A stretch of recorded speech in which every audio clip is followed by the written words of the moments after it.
பட்டு அவமதிக்கப்படுறாங்க. கழகம் எப்படி ஏற்பட்டுச்சு அப்படின்னா, புதிய என்ஃபீல்டு துப்பாக்கிக்கு வழங்கப்பட்ட தோட்டாக்கள் பற்றிய வதந்திகள் புரட்சிக்கு வித்துட்டுச்சு. பசு மற்றும் பன்றி கொழுப்புல இருந்தே தயாரிக்கப்பட்ட கிரீஸ் மாதிரி ஒரு பசையை இந்த குண்டோட பொதி உரை, அதாவது கேட்ரிட்ஜ்னு சொல்கிறோம் இல்லையா, அது பயன்படுத்தப்பட்ட சிப்பாய்கள் பெரிதும் சந்தேகமாக இருந்துச்சு. அவற்றை நிரப்பும் போது அதற்கு முன் அதை என்ன பண்ணணுவாங்கன்னா, வாயில் கடிக்க வேண்டிய சூழ்நிலை இருந்துச்சு.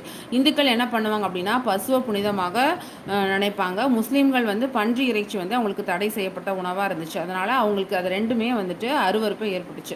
ஸோ மார்ச் 29ஆம் தேதி மங்கள் பாண்டே அப்படிங்கிற ஒரு பெயர் கொண்ட சிப்பாய் தான் தனது ஐரோப்பிய அதிகாரியை தாக்குறாரு. மார்ச் 29ல் மங்கள் பாண்டே இந்த பெருங்கலகம் ஏற்படுறதுக்கு ஒரு முக்கிய காரணமாக இருந்தவர் யாருன்னா மங்கள் பாண்டே. 1857ல் மார்ச் 29ஆம் தேதி மங்கள் பாண்டே என்ற பெயர் கொண்ட சிப்பாய் தன்னோட ஐரோப்பிய அதிகாரியை தாக்குறாரு.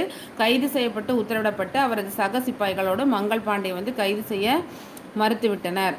மங்கள் பாண்டேயும் வேறு பலரும் நீதிமன்றத்தில் ஆஜர்படுத்தப்பட்டு அவர்